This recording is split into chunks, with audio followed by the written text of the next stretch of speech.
कैसे हैं आप। आज की वीडियो एक शॉर्ट सी वीडियो है जिसमें मैं आपको हॉट वैक्स का एक सिंपल सा तरीका बताऊंगी। इसका सबसे बड़ा फायदा ये है कि ये टोटका आपको वैक्सिंग के बाद होने वाली जलन, इचिंग और रेडनेस से महफूज रखेगा और है भी बहुत इजी और इतना सख्त और तकलीफदेह भी नहीं है जितना आमतौर पर वैक्सेस होती हैं। तो आपको करना क्या है, थोड़ी सी बीज वैक्स लें।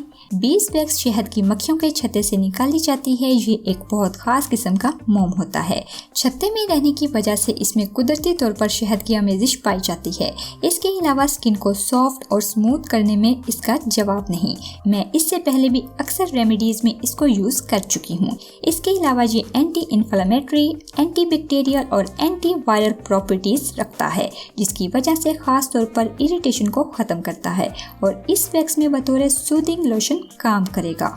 और दूसरी चीज है ब्रोजा।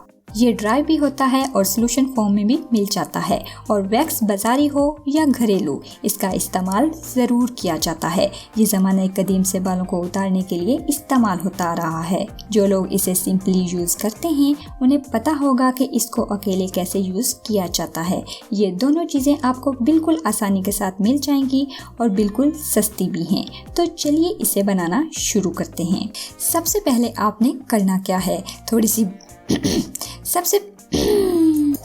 सबसे पहले आपने करना क्या है, थोड़ी सी बीज वैक्स लें, तकरीबन आधे चम्मच के टुकड़े के बराबर, और 2 चम्मच ब्रोजा। इन दोनों को पैन में डालकर हल्की आंच पर मेल्ट कर लें। जब ये इस हालत में आ जाए तो यूज़ के लिए तैयार है। इसे बस इतना ही ठंडा करें कि लगाने पर जलन ना हो, क्योंकि हमने हॉट वैक्स बनाई है, सो आप इसे थोड़ा सा हॉट ही यूज़ करें। अगर ठंडी हो गई तो ये जम जाएगी। अब ये जो वैक्स आप देख रही हैं ये आप कई मर्तबा इस्तेमाल कर सकती हैं। बस थोड़ा सा गर्म करें और इस्तेमाल के लिए तैयार, या फिर इसे निकाल कर किसी प्लास्टिक या शीशे के कंटेनर में शिफ्ट कर दें। इस्तेमाल के वक्त ओवन में थोड़ा सा गर्म करें और इस्तेमाल कर लें। हम इसे फीमेल हैंड पर अप्लाई करके देख रहे हैं।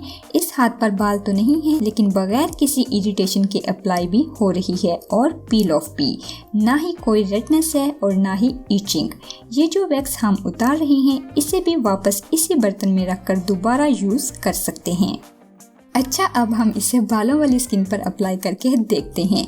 वोक्स 3D क्रीम के डेमो के बाद मेरे हस्बैंड ने डेमो देने से दोबारा मना कर दिया था, लेकिन काफ़ी मिन्नत समाजित के बाद वो डेमो देने के लिए आ ही गए। ये देखिए, उन्होंने इसे बालों वाली स्किन पर विदिन अ सेकेंड अप्लाई किया और उतार दिया। उतरने वाली वैक्स पर आप बाल देख सकते हैं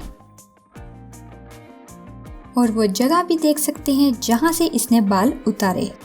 ये बहुत लाइट सी वैक्स है जो आप हर तरह की स्किन पर यूज़ कर सकते हैं, क्योंकि बाल उतारना एक बहुत मुश्किल अमल है। उम्मीद करती हूँ आपको आसानी नज़र आई होगी। सो बहुत सी दुआओं और विशेष के साथ ईद उल अज़हा की तैयारियाँ कीजिए।